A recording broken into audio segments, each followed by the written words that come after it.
अस्सलामुअलैकुम। सेठी से सवाल के साथ मैं हूँ सैयद आयशा नाज। मेरे साथ मौजूद है नजम सेठी साहब। अस्सलामुअलैकुम। नजम सेठी साहब, ये इत्तेफाक है कि आज हमारा शो 9 मई के दिन हो रहा है, जब 9 मई 2023 को 1 साल मुकम्मल हो चुका। और इरफान सिद्दीकी साहब ने एक कॉलम लिखा है 1-2 दिन पहले, जिसमें वो 365 दिन और फिर 365 रातों का भी जिक्र कर रहे हैं कि सारे सबूत मौजूद भी हैं, पता भी है किरदार कौन से, मनसूबा साज कौन थे, लेकिन इसके बावजूद सज़ाएं नहीं मिल सकी और चेहरे भी सामने नहीं लाए जा सके। सारी स्टेटमेंट्स वो कोट कर रहे हैं, क्या क्या कहा गया, तारीख ये स्याह बाब है पाकिस्तान की तारीख का, this and that, so many things. और फिर वो आखिर में ये भी कहते हैं कि किसी नए एलामिया या ताज़ा प्रेस कॉन्फ्रेंस से काम नहीं चलेगा। पढ़ने के लायक है उनका वो जो उन्होंने कॉलम लिखा, आर्टिकल लिखा। लेकिन जिस बात पर सबसे ज़्यादा बहस हो रही है, उसका आगाज़ हुआ DGISPR की एक प्रेस कॉन्फ्रेंस से। उस प्रेस कॉन्फ्रेंस में सवालों जवाब भी हुए और ख़ुसूसन 9 मई के हवाले से बात हुई। तो ऐसे लगा कि जो हम सुन रहे थे, कहीं मुज़ाकरात हो रहे हैं, कहीं बर्फ़ पिघल रही है, बातचीत हो रही है, वो सारे बातों में कोई हकीकत नहीं। और शो में आप कह भी चुके हैं कि ऐसी कोई कोशिशें कहीं नहीं हो रही हैं, और अगर हो भी रही हैं तो उनको कबूलियत नहीं है। उन्होंने इस बात को सेकंड कर दिया, इसकी तस्दीक कर दी। DGISPR ने एक तो जो बात कही जिस पर पाकिस्तान तहरीक इंसाफ को सख्त गुस्सा है, और वो कह रहे हैं कि माफ़ी, DGISPR ने कहा वापसी का एक रास्ता है कि आप माफ़ी मांगे। PTI कह रही है आपको माफ़ी मांगनी चाहिए। और असद कैसर साहब की स्टेटमेंट तो उससे नेक्स्ट लेवल है। DGISPR की एक स्टेटमेंट ये भी थी कि 9 मई करने और करवाने वालों को आइन के मुताबिक सज़ा देना होगी। अच्छा, सवाल यहाँ पर ये बनता है कि 1 साल गुजर गया, हमने बहुत सी गिरफ्तारियाँ देखी, फिर उनकी ज़मानत पर रिहाई भी हुई, फिर गिरफ्तारियाँ भी हुई, लेकिन नून लीग भी आज शिकवा कर रही है कि सज़ा क्यों नहीं हो सकी। आर्मी भी ये पूछ रही है कि आइन के मुताबिक सज़ा देना होगी, तो आज तक सज़ा मिल क्यों नहीं सकी? जी हाँ, ये बड़ा अहम सवाल है। नून लीग भी कह रही है कि क्यों नहीं ये मसला जो है किसी नताइज पे पहुँचा, अभी तक ओपन एंडेड है।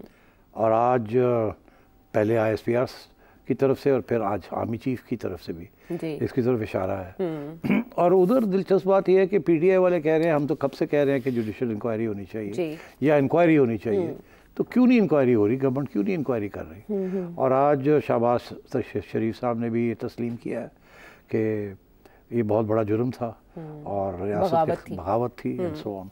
तो अगर हुकूमत तस्लीम करती है कि ऐसी बात थी, और हुकूमत के अपने नुमाइंदे सेनेटर साहब इरफान सिद्दीकी साहब खुद कह रहे हैं कि क्या वजह है कि ये कहीं किसी जगह पे पहुंचा क्यों नहीं। आर्मी चीफ खुद परेशान है कि क्यों नहीं ये हो रहा, और PTI भी कह रही है। तो सवाल तो बनता है, तो ये मसला कहाँ है फिर? तो मेरा ख्याल है कि क्लियर हो गई बात कि मसला है कहाँ। उसकी वजह यह कि आर्मी चीफ का जो बयान है उसमें तो उन्होंने इशारा किया है जुडिशरी की तरफ, इशारा है क्या मेरे हिसाब से कि जी क्यों नहीं ये मामले जो हैं अदालतों में क्यों नहीं हो रहे, हमने एविडेंस तो प्रेजेंट कर दिए। इनफैक्ट एक्चुअली मेरा ख्याल है DGISPR ने ये बात कही। जी DGISPR ने उन्होंने कहा जी कि सारी एविडेंस तो है, तो क्यों नहीं ये अदालतें जो हैं ये इसको कन्विक्शंस करती हैं या कुछ करती हैं, क्यों नहीं करती। और तो सवाल ये हुआ क्यों नहीं हो रहा। हाँ, असल में उन्होंने 2 सवाल खड़े हो गए आयशा। एक, ये जुडिशरी क्यों नहीं कर रही जी, स्लो क्यों कर रही है। ये तो नहीं है कि एविडेंस नहीं है, वो तो कहते हैं एविडेंस हमने प्रेजेंट कर दी। फॉर एग्जांपल एविडेंस क्या होती है, जैसे जिस तरह अमेरिका के अंदर उन्होंने एविडेंस कलेक्ट की और रातों रात उन्होंने सेंटेंसेस कर दिए। उन्होंने वीडियो दिखाई कि ये बंदा ये कर रहा है, तो ये बंदा आपके सामने है, इसको सजा दे दे। तो यहाँ तो वो वीडियोज एविडेंस तो सारी दिखा दी गई है अदालतों को, मगर वो साल हो गया है, वो घूम रही हैं। वकील उनके जो है वो डिले कर रहे हैं, कभी कभी अदालतें डिले कर देती हैं, लंबी हेयरिंग्स कर देती हैं, 2-2 हफ्ते की मुलतवी कर देती हैं। तो मसला क्या है, कहाँ है ये मसला? तो मैं इसका जवाब बड़ी सिंपल तरीके से दूंगा, वजाहत करने की ज़रूरत नहीं है, मगर उसकी वजाहत आज आर्मी चीफ ने खुद ही दे दी और मैं उसकी तरफ इशारा करूँगा।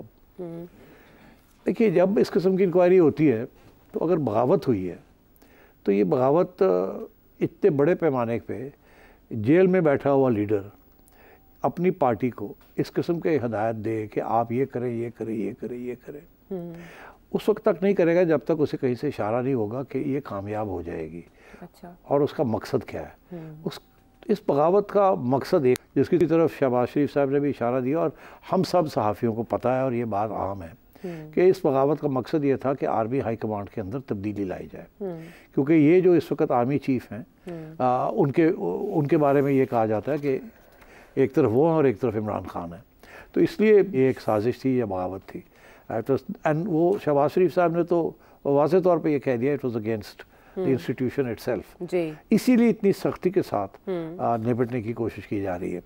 अगर तो ये वैसे एक नॉर्मल कंस्पिरेसी होती, जैसे फॉर एग्जांपल इमरान खान की कंस्पिरेसी थी 2014 में इस्टेब्लिशमेंट, उस वक्त की इस्टेब्लिशमेंट के साथ मिलके टू ओवरथ्रो द गवर्नमेंट, तो इस्टेब्लिशमेंट के खिलाफ तो नहीं थी, वो तो गवर्नमेंट के खिलाफ थी। तो ये जो कंस्पिरेसी है, ये फ़र्क है। ये इशारा दिया जा रहा है कि ये कंस्पिरेसी जो थी was against actually the army leadership, not against any government. अच्छा, इसलिए इसकी अहमियत बिल्कुल फ़र्क है। और जो रवैया है इस वक्त की लीडरशिप का इस्टेब्लिशमेंट की, वो सख्त है। ओके। अच्छा, इसमें वजन भी यूं डलता है ना कि वो तो 2014 के धरने की तरफ भी जा रहे हैं कि उसकी भी यही तो आपकी तरफ आ रहा था। हाँ। कि अब थोड़ा सा लगता है कि अभी तक जो ये किसी नतीजे पे नहीं पहुंची ये सारी बात जी, वो इसीलिए था कि ये मेरा ख्याल है आर्मी लीडरशिप ये चाहती नहीं थी कि उनके अंदर की जो बातें हैं वो पब्लिक में आए या किसी इंक्वायरी में आए। ओके। वो उनके हमेशा मौक़िफ़ यही रहा है कि अंदर की जो फ़ौज की बातें हैं वो हम खुद सेटल करेंगे। और मेरा ख्याल है कुछ हद तक उन्होंने कुछ लोगों को सेटल भी किया। तो इसको वो छुपाना चाहते हैं, वो नहीं चाहते कि फ़ौज के अंदर कोई बेचैनी हो। कुछ क्वाइटली लोगों को फारग कर दिया जाता है और चुप करवा दिया जाता है जी। तो शायद इस किस्म की चीज़ ऑलरेडी हो चुकी हो डिसिप्लिन में। मगर जब इंक्वायरी होगी तो फिर ये सारी बातें बाहर आएंगी, बिकॉज वो लोग कहेंगे कि पब्लिक इंक्वायरी हो। पीटीआई तो यही चाहेगी। तो अब पीटीआई का प्लान तो यही है कि अगर ये पब्लिक इंक्वायरी होती है तो फ़ौज के अंदर जो कुछ हुआ वो सामने आए। और जाहिर है वो जब सामने आएगा तो बड़े प्रॉब्लम्स बन जाएंगे। तो पीटीआई का तो मकसद जो है वो तो बड़ा क्लियर है। मगर अब जो सेनेटर साहब कह रहे हैं, इरफान सदीकी साहब जी, उन्होंने जो बयान दिया है, अब वो तो ये बात नहीं कर सकते जो पीटीआई कर रही है। उनका तो इस वक्त अलायंस है विद द करंट एस्टेब्लिशमेंट, ऐसे ही है ना। तो फिर उन्होंने क्यों किया? क्योंकि उनको इशारा मिल गया होगा कि अब ये जो आर्मी चीफ का बयान है और आईएसपीआर का जो बयान है कि हम 2014 पे भी जाएंगे जी, वहाँ की भी इंक्वायरी करेंगे, यह होनी चाहिए। अब 2014 में तो कोई और एस्टेब्लिशमेंट थी ना। बिल्कुल। वो एस्टेब्लिशमेंट थी, उसमें भी इमरान खान का एक उस एस्टेब्लिशमेंट के साथ मिलके खान साहब ने एक साजिश की थी। तो मुझे अब ऐसे लगता है कि ये जो प्रेशर आया है, शायद कोई फैसला हो गया हो कि अगर इंक्वायरी होनी है तो फिर वहाँ तक जाएं हम, और वहाँ हमारे भी जो लोग थे उनको भी बेनकाब किया जाए, उनको भी फिक्स किया जाए। हालांकि वो अभी वहाँ नहीं होंगे, मगर अकाउंटेबिलिटी वहाँ की भी होनी चाहिए, ताकि ये ना कोई कह सके कि फ़ौज अपने लोगों को तो बचा के रखती है और सिविलियंस को जो है उनको कोर्ट मार्शल्स भी होते हैं और सब कुछ होता है और सबको पता भी चल जाता है किसकी क्या सज़ा है। मगर तो फ़ौज के अंदर जो कुछ होता है पता ही नहीं चलता कि क्या हुआ या अकाउंटेबिलिटी हुई या नहीं हुई। हाँ, फ़ौज के स्पोक्समैन जो है वो कॉन्स्टेंटली ये कहते हैं कि हम अकाउंटेबिलिटी इंटरनल करते हैं। तो क्या ये फैसला हो गया अब कि अगर इमरान खान इंसिस्ट करता है और ऐसे ही हमें बदनाम करने की कोशिश करता है तो फिर हम 2014 तक जाएंगे और पूरी इंक्वायरी करेंगे। और उस वक्त की जो इस्टेब्लिशमेंट थी, उस वक्त जो साजिश हो रही थी जिसमें खान साहब बिल्कुल 100% मुलव्वस थे और बाहर थे और धरने कर रहे थे किसी के कहने पे, फिर जब वो बातें आएंगी बाहर तो फिर खान साहब कहाँ जाएंगे। तो शायद ये या तो ये धमकी है कि जी ठीक है, फिर अगर आप ये चाहते हैं तो हम 2014 तक जाते हैं और उसमें तो यहाँ तो आप जेल में थे ना, तो आप शायद कह दें कि जी मुझे तो पता ही नहीं है, जिन लोगों ने किया उनको पकड़े आप। क्योंकि एविडेंस तो बड़ी मुश्किल मिली ना कि खान साहब की कोई टेप रिकॉर्डिंग मिल जाएगी या कुछ मिल जाएगा। उनका तो मौका मैं तो जेल मैंने की पता किया। हाँ जी, वो यही कहते हैं। तो उनको कन्विक्ट करना मुश्किल हो जाएगा, मगर 2014 में तो बड़ा आसान है। वहाँ तो सब बहुत सी बातें ऐसी हैं कि लोग आके गवाही भी देंगे कि खान साहब ने, हमने मिलकर खान साहब के साथ ये किया, ये किया, ये किया, ये प्लान था, उसमें ये जनरल्स इन्वॉल्व थे वगैरह वगैरह। कुछ टेप्स निकली भी तो थी, पब्लिक भी तो और भी बहुत कुछ होगा। तो मेरा ख्याल है कि ये एक काउंटर नैरेटिव है। अच्छा, कि अगर आपने ये कहना है और ये करना है तो फिर हम जाएंगे 2014 तक। अब इससे नून लीग का फायदा, इसीलिए सेनेटर साहब कूद पड़े। करो ना, फिर की चक्कर है, कर दे क्यों नहीं हो। अच्छा। और एक तरफ वो उधर भी कह रहे हैं और इधर शहबाज शरीफ साहब को भी कह रहे हैं कि आप भी बात कर रहे हैं तो फिर इनको करें ना 2014 का। और याद रहे कि सेनेटर साहब जो हैं वो कहते हैं, लोग, मैं इसकी ना तरदीद करता हूँ ना तस्लीम करता हूँ, कोट करता हूँ क्योंकि वो के नवाज शरीफ कैंप के बंदे हैं जी, ऐसा ही है, करीब समझे जाते तो अगर वो नवाज शरीफ कैंप के बंदे हैं तो फिर ये बयानिया तो मियाँ साहब का है ना कि 2014 भी चेक करो ना, मेरे नाल की होया, तो है, वो मुझे किसने धक्का दिया, कौन कौन साजिश थे, क्या था उस वक्त के आर्मी चीफ का रोल, DGISI का रोल।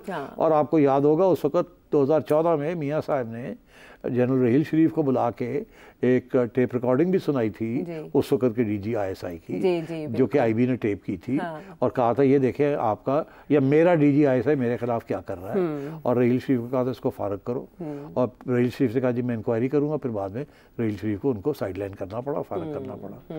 तो मैं ये समझता हूँ कि ये फिर प्रेशर आ रहा है अब आर्मी चीफ के ऊपर कि जी इमरान नूं तुसीं फारग करना है, अपने भी कुछ लोग फारग करो और साड़ी भी क्लियर करो, साढ़े नाल जो है 2014 तो यही एक रास्ता है। खान भी गया और इस किस्म की जो मदाखलतें होती हैं वो भी ख़त्म होंगी। तो आज आर्मी चीफ की ये स्टेटमेंट के मजलूम बनने वाले 9 मई के असल लीडर्स का अब एहतसाब होगा, अब सिग्निफिकेंट है अब, और ये भी कि इसका मतलब है कुछ सोच पे तब्दीली आई है कि करना पड़ेगा कुछ हमें, अदालतों पे छोड़ देना सिर्फ खान साहब का, जिसमें खान साहब को तो मुश्किल हो जाएगा करना, बाकी इधर उधर के लोग जो है। और फिर ये इसमें 2-3 बड़ी इंटरेस्टिंग बातें की हैं आज आर्मी चीफ ने, मेरा ख्याल है उसकी तरफ बात करनी चाहिए। जाते जाते मैं ये भी कह दूं कि जब मैंने पहली दफ़ा सुनी DGISPR की प्रेस कॉन्फ्रेंस, मेरा पहला रिएक्शन ये था कि यार एडी गर्मी चढ़ी, हर गल ते तुसी काफ़ी नाराज़ लगते हो।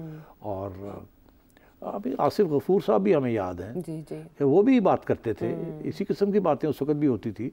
उस वक्त वो खान साहब के साथ थे, इस दफ़ा ये खान साहब के अपोज टू हैं, मगर उसी किस्म का लहजा था। मगर आसिफ गफूर फिर भी अपना वो इतने गुस्से में नज़र नहीं आते थे, वो फर्म नज़र आते थे बट नॉट एंग्री।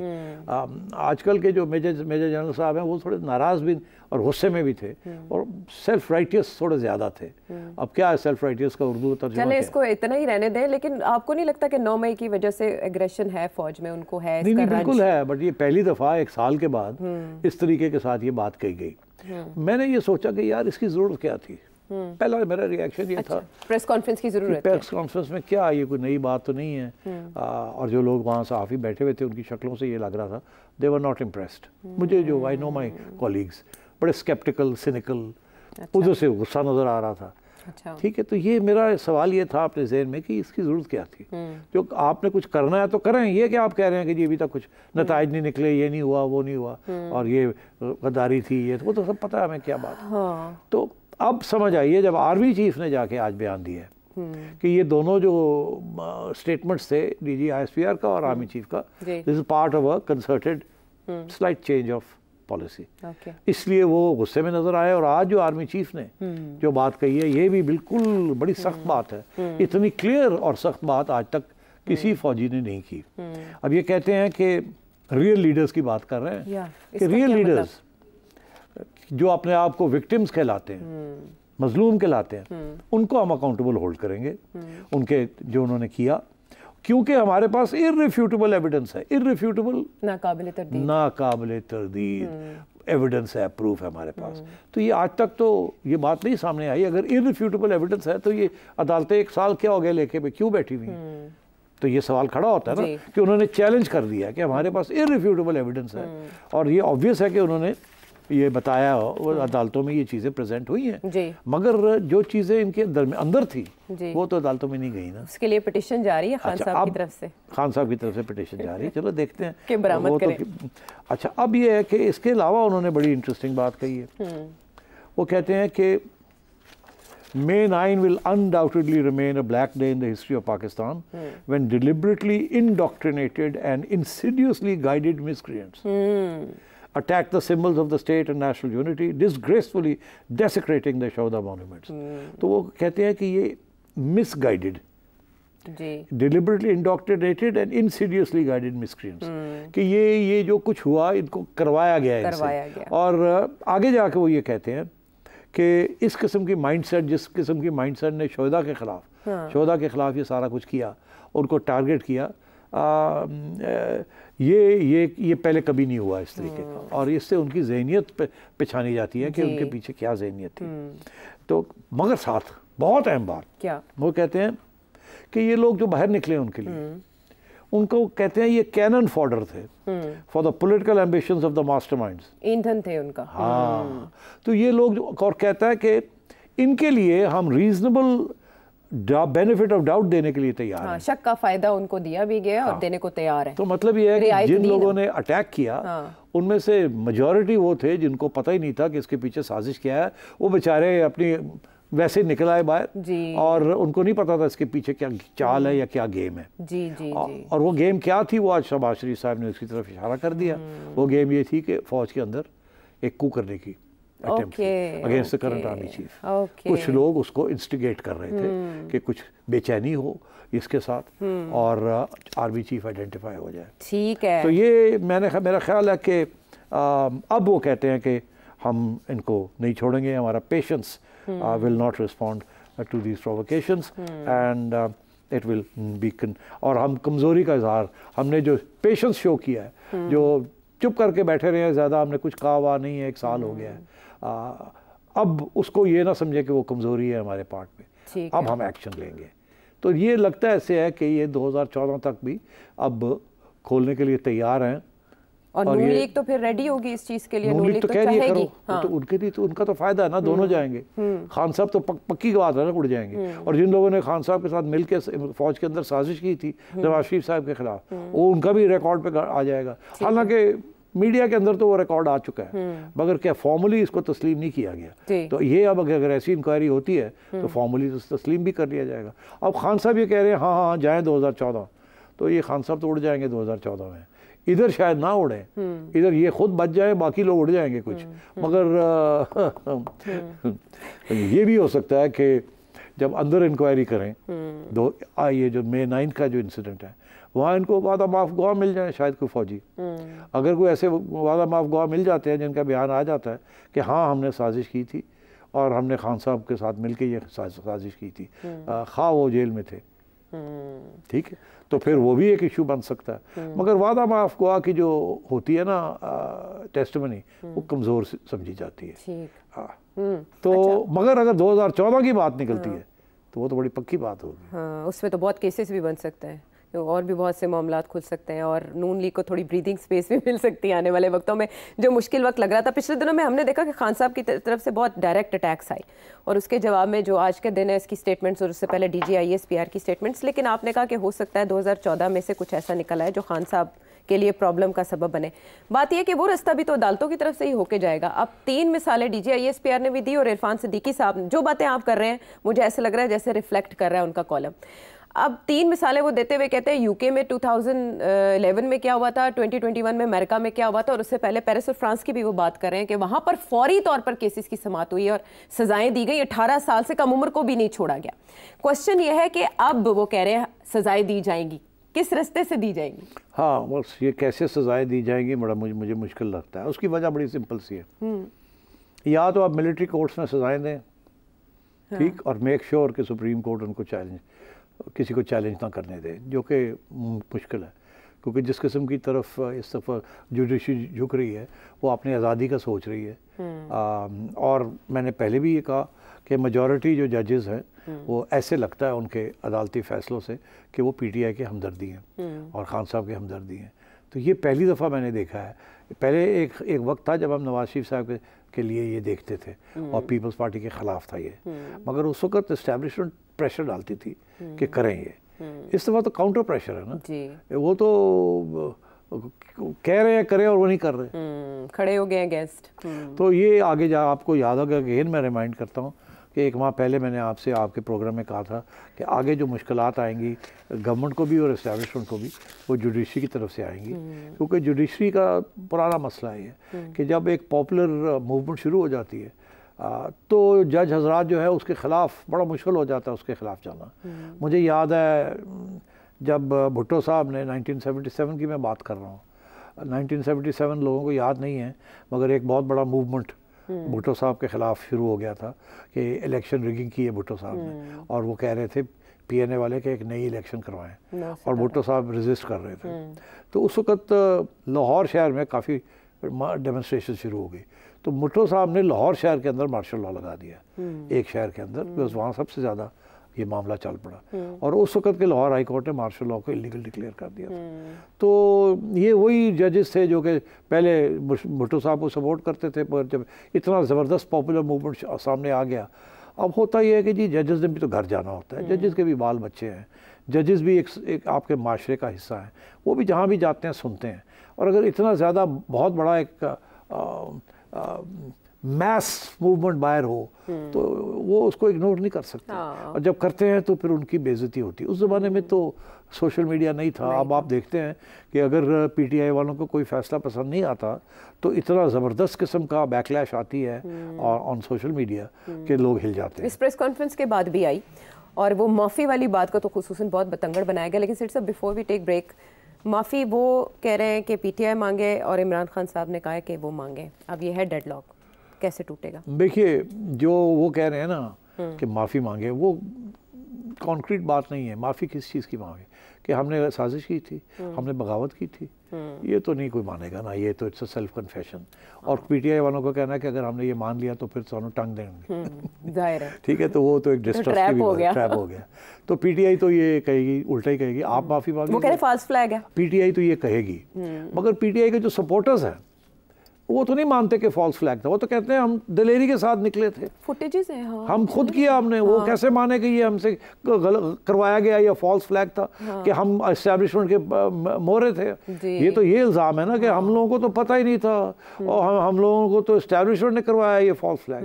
वो तो प्राउडली कहते हैं, सिर्फ ये नहीं कहते, वो कहते हैं माफ़ी भी नहीं मांगेंगे। जैसे प्यो को माफ़ी नहीं मांगी तेरे को की माफ़ी मांगेंगे, तो बड़े लोग कह रहे हैं ना ये। अच्छा, इनका बड़ी इंटरेस्टिंग बात है। एक तो ये कहते हैं माफ़ी नहीं मांगेंगे।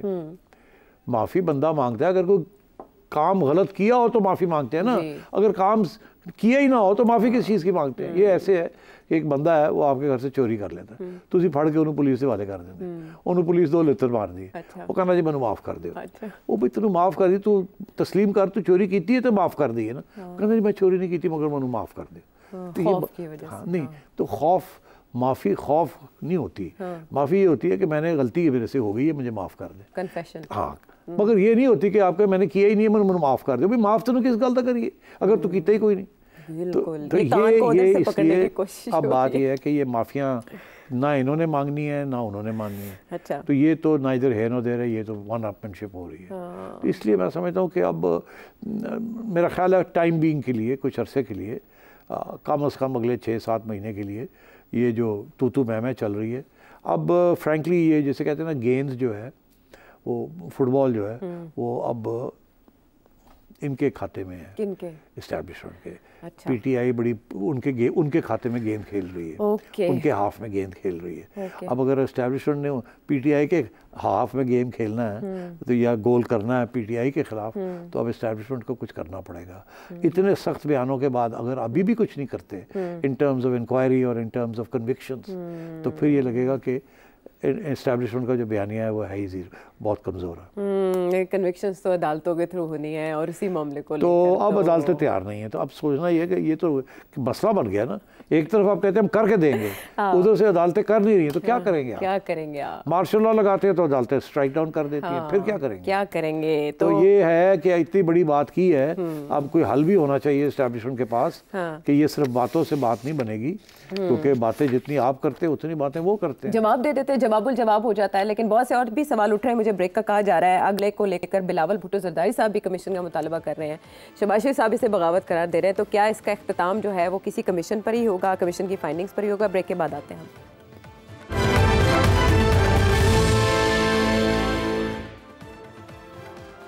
शो में एक बार फिर खुशामदेद। दोनों तरफ आग बराबर लगी हुई है। इमरान खान साहब वो भी आग बगूला हैं और इस तरफ से हमने जो बयानात देखे उसमें ऐसे लग रहा है कि दोनों दो इंतहाओं पर खड़े हैं और पैचअप की कोई गुंजाइश नहीं है। लेकिन आने वाले दिन पाकिस्तान की इकॉनमी के लिए इसलिए अहम है। IMF के साथ फिर से मुज़ाकरात बातचीत चल रही है। MBS पाकिस्तान आने को मोहम्मद बिन सलमान साहब आने को तैयार है और पूरी दुनिया पाकिस्तान के हालात की तरफ देख रही है। ऐसे में जब वो माफ़ी भी नहीं मांगेंगे, इंतशारी टोला कहने पर पाकिस्तान तहरीक इंसाफ शोर भी इतना मचाएगी, फ़ौज को इतने गिले शिकवे शिकायतें भी होंगी, ये शिराजा इस तरह से बिखरा रहेगा, तो इकॉनमी कैसे आगे बढ़ेगी? देखिए, इकॉनमी आगे नहीं बढ़ रही वैसे ही, इकोनॉमी स्टेबलाइज हो रही है, आगे नहीं बढ़ रही। आगे बढ़ने का मतलब होता है ग्रोथ हो। वो तो IMF प्रोग्राम के अंदर ग्रोथ नहीं है, वो तो कहते हैं 1-1.5% ग्रोथ है, हमें चाहिए 8-9%। तो उसके लिए तो और पॉलिसीज इख्तियार करनी पड़ती है, उसके अंदर फिर महंगाई भी होती है और भी बड़े मसले बनते हैं ग्रोथ में। तो ग्रोथ तो होनी नहीं, इकोनॉमी ने आगे नहीं बढ़ना वो, और उसका कोई ताल्लुक नहीं है सियासी इंस्टेबिलिटी के साथ। मैं बताता हूँ कैसे। सियासी इंस्टेबिलिटी जो है वो अफेक्ट करती है इकोनॉमिक ग्रोथ को एक तरीके से, कि जो भी गवर्नमेंट बैठी हो, जो पॉलिसी बनाती है, उसकी कोई एश्योरेंस नहीं होती कि ये कब तक ये पॉलिसी चलेगी, क्या ये गवर्नमेंट रहेगी, अगली गवर्नमेंट आके इस पॉलिसी को चेंज कर देगी या नहीं करेगी। मैंने कोई पैसे इन्वेस्ट करने हैं किसी चीज़ में, आमतौर पे रूल ये है इन्वेस्टमेंट का कि पहले साल आपका पैसा लगता है, कैपिटल एक्सपेंडिचर होता है, फैक्ट्री बनानी पड़ती है, ये करना पड़ता है, वो बढ़ना पड़ता है, आपके 2 अरब रुपए लग जाते हैं, इनपुट जाता है, ठीक। अच्छा, वो आपने कर्जे लिए हुए होते हैं, इंटरेस्ट आपको चढ़ना शुरू हो जाता है। अगले साल मशीनरी लग जाती है, प्रोडक्शन में आप आ जाते हैं, मगर फिर भी लॉस में रहते हैं आप, क्योंकि 1 साल के अंदर रिकवरी नहीं हो सकती। फिर आप प्रॉफिट बनानी शुरू करते हैं 3rd ईयर में जाके, और मगर उतनी प्रॉफिट नहीं बनती जिसके साथ जितनी आपने इन्वेस्टमेंट की हुई होती है वो निकल जाती है। फिर आप 4थे साल जाके और प्रॉफिट बनाते हैं, फिर आप जब समझें कि आप ब्रेक इवन कर जाते हैं, कि अगर आपने 100 रुपया लगाया था इन्वेस्टमेंट के अंदर, तो अब 2 साल के अंदर आपने 4थे साल जाके दो अपने 10 रुपये रिकवर कर लिए, 5वें साल जाके फिर जो पैसे आते हैं प्रॉफिट में वो आपकी जेब में जाते हैं, ठीक। ये इन्वेस्टमेंट के लिए एक पॉलिसी कंटिन्यूटी चाहिए। अगर आपको पॉलिसी एक बनाई है कि जी ये एक इलाका है, यहाँ आप इंडस्ट्री लगाएंगे तो आपको टैक्स हॉलीडे होगी 5 साल के लिए, ठीक। तो आप कहते हैं 5 साल तक तो मेरे पैसे वापस आ जाएंगे, मैं पैसे लगा देता हूँ। मगर अगर वो गवर्नमेंट ही नहीं रहती और अगली गवर्नमेंट आती है, वो कहती है जी सॉरी वो तो घपला था, हम नहीं मानते, बस वो हम पॉलिसी चेंज करने लगे हैं, हम 5 साल से आज से टैक्स लगाने लगे हैं, तो वो जिन लोगों ने लगाई होती है वो तो उड़ जाते हैं ना। इसलिए वो उनके लिए पॉलिसी कंटिन्यूटी बड़ी इंपॉर्टेंट होती है। तो जब पॉलिटिकल इंस्टेबिलिटी होती है तो उसकी वजह से फिर सर्टेनिटी नहीं रहती कि पॉलिसी रहेगी नहीं। आज शहबाज शरीफ और SIFC की हुकूमत जो है वो पॉलिसीज़ बना रही हैं, कल को या फिर से कोई ऐसी गड़बड़ होती है कि ये SIFC भी उड़ जाती है और नून लीग की हुकूमत भी उड़ जाती है, क्योंकि लोग तो यही सारा वक्त स्पेकुलेट करते रहते हैं ना कि जी अगले एक्सटेंशन मिलेगी या नहीं मिलेगी, नहीं मिलेगी तो कौन आएगा, SIFC को कौन हेड करेगा वगैरह, अमेरिकन प्रेसिडेंट चेंज हो जाएगा तो आके फ़ोन करेगा, सही साहब कह रहे हैं। तो ये सारी बातें चल रही हैं। इसका ये मतलब है पॉलिसी कंटिन्यूटी जो है वो मुश्किल है मगर लोगों के जहन में। मगर एक तरफ ये है, इसलिए मैं समझता हूँ पाकिस्तानी इन्वेस्टर नहीं आएगा, फॉरेन इन्वेस्टर भी नहीं आएगा, ये मैं आपको बता दूँ। कौन आएगा? क्योंकि काम तो चल पड़ा है। ये वो लोग आ रहे हैं जिनके फ़र्क नहीं पड़ता कि पॉलिसी कंटिन्यूटी होती है या नहीं होती, क्योंकि वो सॉवरन स्टेट गारंटीज लेते हैं कि जो वो एक हुकूमत की पॉलिसी की गारंटी नहीं लेते, वो सॉवरन स्टेट गारंटीज लेते हैं। मैं एग्जांपल देता हूँ, सऊदी अरेबिया का बड़ा चर्चा है, ठीक है, वो आ रहे हैं, वो ये हो रहा है, वो हो रहा है, वो ये खरीदेंगे, वो खरीदेंगे। वो क्या खरीदने आ रहे हैं? क्या कोई मैन्युफैक्चरिंग इंडस्ट्री लगाने आ रहे हैं? नो। जिसके अंदर ये कोई टैक्स हॉलिडे लेने आ रहे हैं? नो। वो जो भी लेंगे उसके साथ सॉवरन स्टेट गारंटीज लेंगे और कोलैटरल रखेंगे कि कल को आप पॉलिसी अगर चेंज करते हैं तो आपको हम ले जाएंगे न्यूयॉर्क में। जैसे आपके साथ बैरक गोल्ड ने और बाकी लोगों ने जो गड़बड़ की है आपके साथ और रेकोडिक, या आप ईरान धमकी दे रहा है कि अगर आप ऑयल पाइपलाइन नहीं बनाएंगे तो हम भी आपको ले जाएंगे वहाँ तो आप $12 बिलियन की डज लगी थी जो 6 पे बढ़ गई, मुकमुका हो गया, तो ऐसी तो $20 बिलियन की डज लाओगे। तो बात ये है कि ये जो मुल्क आते हैं ना, जब चाइना आता है या कोई और आता है, तो they take state guarantees, they don't take private investor को कोई स्टेट गारंटी नहीं देती। उसकी गारंटी बजट होती है और बजट की इंपोर्ट पॉलिसी होती है, एक्सपोर्ट पॉलिसी होती है और वो चेंज हो जाती है। उसके अंदर कोई स्टेट गारंटी नहीं होती बिकॉज पार्लियामेंट उसको चेंज कर देती। State guarantee is a different issue. तो ये सऊदी अरेबिया कहाँ इन्वेस्ट कर रहा है? रेकोडिक में इन्वेस्ट कर रहा है, ठीक है। वहाँ तो पहले भी जो भी लोग इन्वेस्टमेंट किए हुए उनको स्टेट गारंटीज मिलेंगे। ग्वादर में इन्वेस्ट करेगा, वहाँ भी स्टेट गारंटीज। अगर कोई एग्रीकल्चरल ज़मीन खरीदता है, से 2 लाख एकड़ 3 लाख एकड़ लेता है और वहाँ कोई एग्रीकल्चर का फार्म शाम बनाना चाहता है, वहाँ भी वो स्टेट गारंटीज लेंगे और हमेशा कोलैटरल रखवाते हैं। वो कहते हैं अगर आपने ये किया ये किया ये किया तो फिर हम फलानी चीज़ जो है वो ले लेंगे। मैं एग्जांपल देता हूँ, एक ज़माने में इन्होंने बहुत से कर्ज़े लिए थे एक बैंक से पुराने ज़माने में। वो बैंक का नाम था BCCI, bank of credit and commerce international. अच्छा। मैं ज़ियाउल हक के ज़माने की बात कर रहा हूँ। तो उस वक्त तो कर्जे तो बैंक ने दे दिए, तो बैंक ने कहा कि अगर ये हमारे पैसे वापस नहीं होंगे तो हमें कोई कोलैटरल तो चाहिए। तो आपने उस वक्त किस किस्म के कोलैटरल दिए थे वो भी मैं आपको बता दूं। आपने पूरा वीट क्रॉप का कोलैटरल दे दिया कि जितना वीट क्रॉप बनेगा वो सबसे पहले आपको मिलेगा, आप बेचना चाहें, एटसेट्रा एटसेट्रा। अच्छा। इस किस्म की कोलैटरल्स भी दे दिए जाते हैं। तो मैं ये समझता हूँ कि इस वक्त भी स्टेट गारंटीज से बेहतर कोई कोलैटरल नहीं हो सकता। आज स्टेट गारंटीज़ की वजह से हमें इलेक्ट्रिसिटी पावर क्राइसिस चल रही है। क्यों? कि जो 90 की दिहाई पे और उसके बाद जो IPPs बने, पावर प्रोजेक्ट्स जो लगे, उनको जो उनके साथ जो एग्रीमेंट्स हुई उनके पीछे स्टेट गारंटीज थी। आज उनको ख़त्म नहीं किया जा सकता। उनको हम ढेर सारे पैसे दे रहे हैं, ख़त्म नहीं कर सकते क्योंकि उनके इजाज़त के बगैर। पॉलिसी वही रहेगी और वो अगर करेंगे तो न्यूयॉर्क के अंदर डज लग जाएगी हमें। तो this is the part of the problem. When you give a state guarantee, that is the real guarantee. और ये जो सऊदी अरेबिया आ रहा है या दुबई आएगा या कोई और आएंगे, they will come in with state guarantees. Okay. ये प्राइवेट सेक्टर इन्वेस्टमेंट नहीं आएगी यहाँ फॉर एनी मैन्युफैक्चरिंग इंडस्ट्री और एनी अदर इंडस्ट्री। दीगर ममालिक भी ऐसी गारंटीज देते हैं या ये पाकिस्तान के साथ ही ऐसा? नहीं, ये कम ही लोग करते हैं, बिकॉज आपका पोजीशन ऐसी है कि short of a state guarantee कोई यहाँ इन्वेस्टमेंट करने के लिए तैयार नहीं है। क्योंकि चाइना भी सुना है, चाइना भी बहुत बुरा है, आपका ट्रैक रिकॉर्ड बहुत बुरा है। चाइना ने भी स्टेट गारंटीज ली हुई हैं, जिस भी मुल्क के साथ मामला हो तो स्टेट गारंटीज होती हैं। अच्छा, ये भी एक ऐसा टॉपिक और ऐसा सवाल था कि जिसकी वजह से और भी बहुत से एस्पेक्ट्स जो है वो क्लियर हुए, कॉन्सेप्ट्स भी। तो मैं ये कह रहा था, सॉरी इसको मैं कंप्लीट कर लूं कि इकोनॉमी को फर्क नहीं पड़ेगा। ये जो इन्वेस्टमेंट आ रही है ये आएगी, इसको पॉलिसी कॉन्टिन्यूटी के साथ फिक्र नहीं है। बिल्कुल ठीक समझ गए। इंस्टेबिलिटी रहे, इनको कोई फिक्र नहीं है। मिसालों के साथ भी आपने वाजे कर दिया। अब बारी है आपसे, IMF भी रहेगी साथ। अगर उनके पॉलिसी फॉलो की जाए कि ये खत्म करना है, जब वो नहीं करेंगे तो फिर वो आंखें दिखाएंगे। मगर अभी तो कोई ऐसा चांस नहीं है। सो मैं समझता हूँ ये पॉलिटिकल इंस्टेबिलिटी इस वक्त इकोनॉमिक स्टेबिलिटी जो आपको नज़र आ रही है उसके ऊपर नज़रअंदाज नहीं होगी। अच्छा, एट द सेम टाइम ये जो अमरीकी अहदेदारों से मुलाकातें पाकिस्तान तहरीक इंसाफ की हो रही हैं और बुशरा बीबी का बनीगाला से अडयाला जेल मुंतकिल होना, इसमें किस बात का इशारा है सिटी साहब? बिफोर नहीं, मेरा ख्याल है इसका इशारा किसी चीज़ के साथ नहीं है। अडयाला जेल में जाना ये तो बुशरा बीबी और इमरान खान की अपनी एप्लीकेशन है। ये कोई फॉरेन कंट्री ने नहीं इनको कहा कि बुशरा को बनीगाला से निकाल के यहाँ रखे। मैं पहले दिन से ये कह रहा हूँ, बुशरा बीबी को बनीगाला में रखा गया था ताकि एक रास्ता रहे इमरान खान से बात करने का, या वो हमसे बात करना चाहे तो वो रखा जाए, क्योंकि वहाँ आना जाना आसान है। जेल में आएंगी तो फिर एजेंसियों का वहाँ आना जाना बड़ा मुश्किल हो जाएगा। ठीक तो अब खान साहब चाह रहे थे कि ये ना हो, आप आ जाएं वापस। तो उन्होंने काफ़ी अर्सा रखा उनको वहाँ, मगर अब ये जो है ना कि वो वापस जा रही हैं, इसका ये मतलब है कि वो ब्रेक डाउन हो गया। अब कोई आने जाने का या बातचीत की गुंजाइश नहीं रही।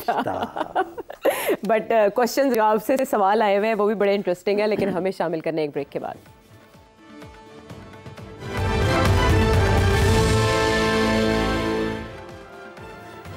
Welcome back to the show. Question है इंडिया और पाकिस्तान दोनों के हवाले से, और आपको पता है इंडिया में भी एक हैदराबाद है, लेकिन ये पाकिस्तानी हैदराबाद से आपके लिए सवाल आया। शाहजेब साहब क्या जानना चाह रहे हैं? गुज़िश्ता प्रोग्राम में आपने मोदी साहब की मिसाल दी थी और कहा था कि वो सिंगल पार्टी सिस्टम चला रहे हैं और वो तीसरी टर्म अब लेने जा रहे हैं, और साथ साथ इमरान खान साहब का भी नाम लिया और यही कहा कि इमरान खान साहब भी वन पार्टी सिस्टम करना चाहते थे। तो आपको नहीं लगता कि वो सही चीज़ है? क्योंकि अगर वन पार्टी सिस्टम होता तो कंटिन्यूटी होती पॉलिसीज़ की, इकनॉमी की। अच्छा, वन पार्टी सिस्टम तो भाई साहब फिर फौज को कहें, वन पार्टी तो है ना। वो अपना सिस्टम 10 साल उन्होंने एक दफ़ा किया, 10 साल फिर किया, 10 साल फिर किया, तो that is one party system. तो वन पार्टी सिस्टम तो जमहूरी सिस्टम नहीं होता। तो क्या आप ये तजवीज़ दे रहे हैं कि जमहूरियत की छुट्टी करा दी जाए, आइन के अंदर जो मल्टी पार्टी सिस्टम और पार्लियामेंट्री सिस्टम है सब फ़ारग कर दिया जाए और एक डिक्टेटरशिप कायम कर दी जाए? इसी को तो कहते हैं डिक्टेटरशिप, कि एक पार्टी या एक ग्रोह जो है वो मुल्क को चलाता है और चलाई जाता है। That is known as a one party system. तो क्या आप समझते हैं कि नरेंद्र मोदी जो है उसको भी अब 20 साल के लिए प्राइम मिनिस्टर बनना चाहिए और वन पार्टी सिस्टम को बरकरार रखना चाहिए? मैं तो उसके ख़िलाफ़ बात कर रहा था कि वो जो कर रहा है उसके साथ बहुत नुकसान होगा in terms of India secular Republic.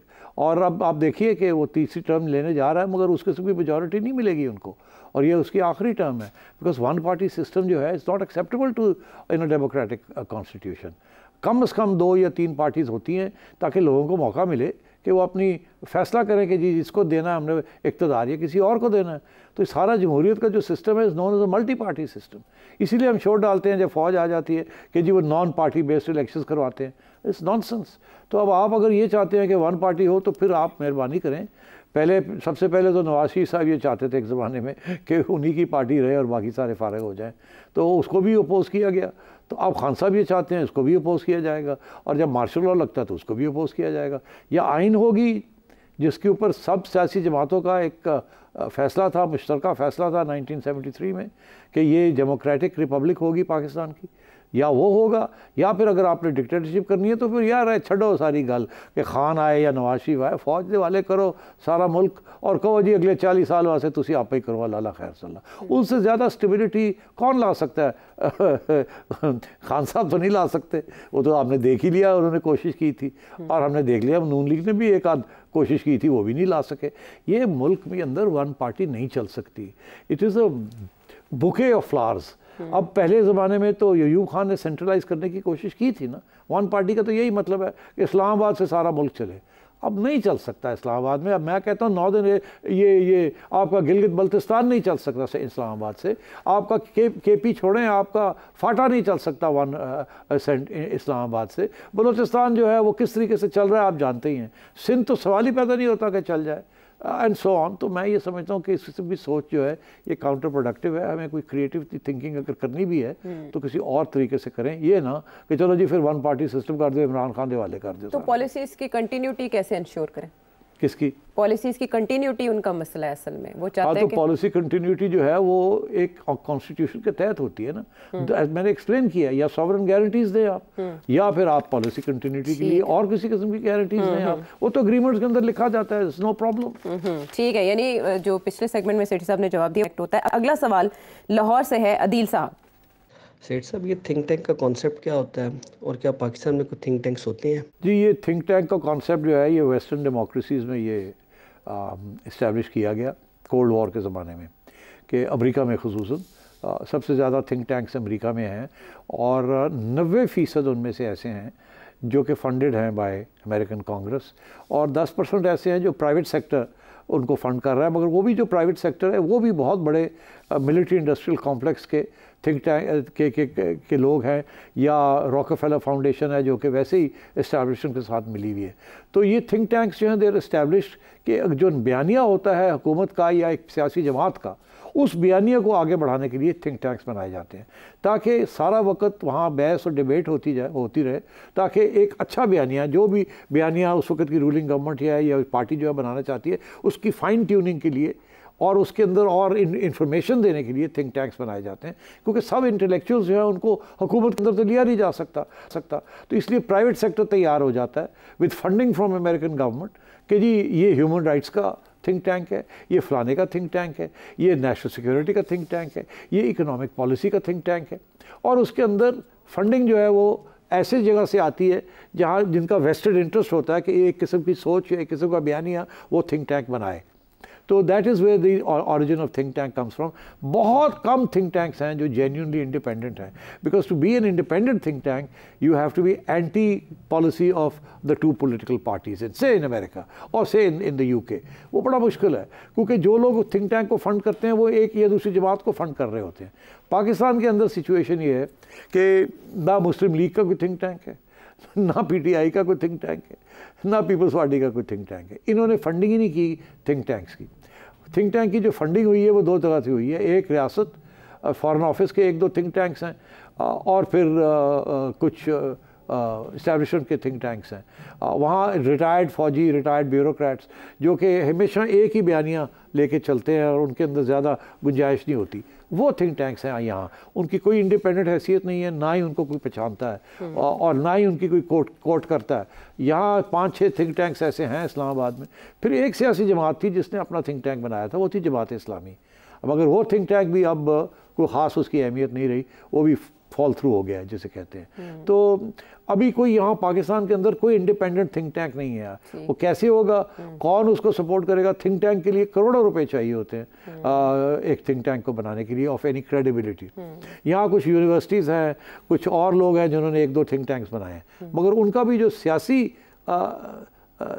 समझे काबा है वो किसी न किसी जमात के साथ लगा हुआ है एंड इसीलिए वो इंडिपेंडेंट नहीं है। और फिर आजकल मैं देखता हूँ कि थोड़ा बहुत अगर कोई इंडिपेंडेंट थिंक टैंक बनाए भी तो उसके अंदर कोशिश होती है कि अपने आप को इस्टेब्लिशमेंट के गुस्से से बचाने के लिए कोई रिटायर्ड लोगों को, फौजियों को या ब्यूरोक्रेट्स को भर दिया जाता है। तो अभी मैं देख रहा हूँ यहाँ जो भी थिंक टैंक्स हैं जो कि कोई यूनिवर्सिटी ने प्रपोज किया है या किसी अमीर किस्म के ग्रुप ने ये किया है, वो भरे हुए हैं उसके अंदर रिटायर्ड फौजी और रिटायर्ड ब्यूरोक्रेट्स, ताकि बयानिया जो है वो रियासत का ही 90% रियासत का बयानिया चले, उसके अंदर थोड़ी बहुत डिस्कशन हो कि ऐसे नहीं और ऐसे, ऐसे नहीं ऐसे, मगर जो मकासद हैं वो रियासत के हों या इस्टेब्लिशमेंट के हों। अच्छा, वैसे सर साहब आपकी गुफ्तगू सुनते हुए ना, एक तो आप बहुत मुतनव्वो गुफ्तगू करते हैं, इतनी वैरायटी होती है, कभी इधर कभी उधर, हर एक महाज पे बड़ी अच्छी गुफ्तगू, उसके साथ साथ आपकी बॉडी लैंग्वेज बहुत इन्वॉल्व होती है एनर्जी के साथ। इसी से रिलेटेड एक सवाल है, आबिद मल्ली साहब मीरपुर ख़ास से ख़ास सवाल पूछ रहे हैं आपसे। अच्छा, क्या है सवाल? माशाल्लाह मैं आपको 20 साल से तवातर से देख रहा हूँ, आपकी मेमोरी में मज़ीद स्ट्रॉन्ग आ रही है। आप ऐसी क्या चीज़ खाते हैं जो आप प्लीज़ बता सकते हैं कि ऐसा कौन सा कुछ है कि जो आपकी मेमोरी माशाल्लाह जवानों की तरह नज़र आती है? ओहो हो, अच्छा। तो यार मैं तो सिर्फ अब क्या मैं आपको बताऊं क्या मैं खाता हूं और क्या मैं पीता हूं, मगर वो रहने दें आप। मगर मैं ये ज़रूर कहूँगा कि एक असूल है, वो ये है कि जिस चीज़ की आप एक्सरसाइज करेंगे वहाँ मसल्स बनेंगे, वो ज़िंदा रहेगा, वो एक्टिव रहेगा। आप बॉडी बिल्डिंग करते हैं, योर बॉडी इज़ सॉलिड। आप जॉगिंग करते हैं, your heart beat, your heart is strong and your legs are strong and your muscles are strong.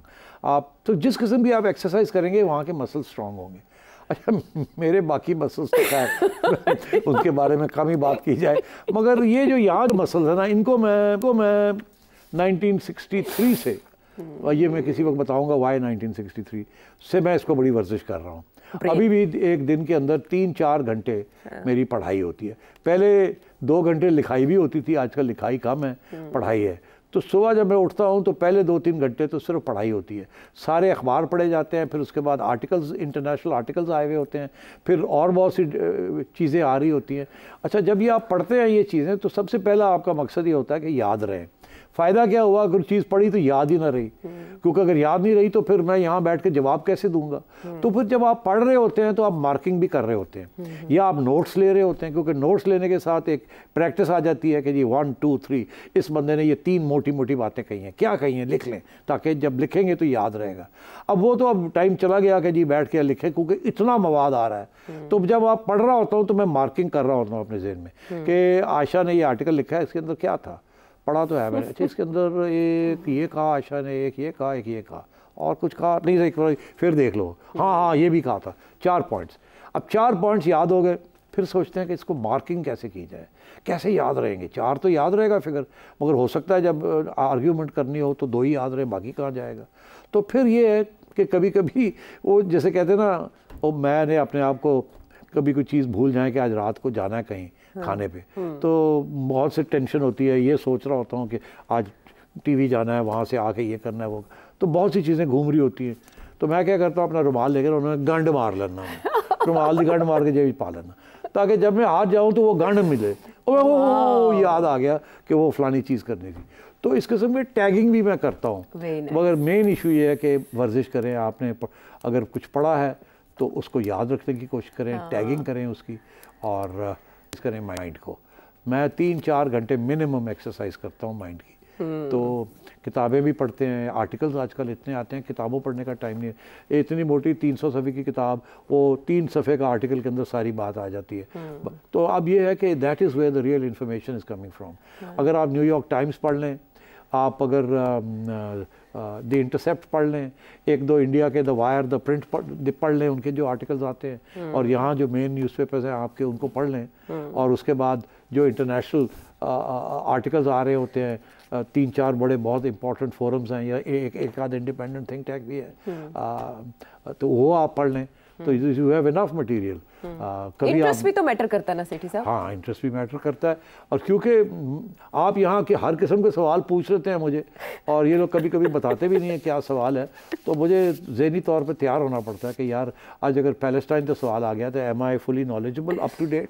आज अगर इधर से आ गया कुछ ऐसी चीज़ें जिसका तारीख, पाकिस्तान की तारीख के साथ ताल्लुक है, वो तो वैसे ही आपको पता ही है, 50 साल से एक्सरसाइज हो रही है, तो कुछ ना कुछ तो रह ही गया है। और फिर जब मैं किताब लिखूँगा तो बताऊँगा वो कौन सी ऐसी चीज़ें जिसमें आपके खादिम ने खुद हिस्सा लिया हुआ है, और ऐसी ऐसी सीक्रेट्स हैं जो कि अभी इधर ही पड़ी हुई हैं, वो किसी वक्त लिख के बताऊंगा। चले 1963 वाली बात हम याद रख लेते हैं, और बाकी डाटा ट्रांसफ़र का एहतमाम इस तरह होगा कि सेठी साहब कोई किताब लिखेंगे, जब वो पब्लिश होगी तो फिर उस पर बात करते रहेंगे। अगले प्रोग्राम तक के लिए इजाज़त दें।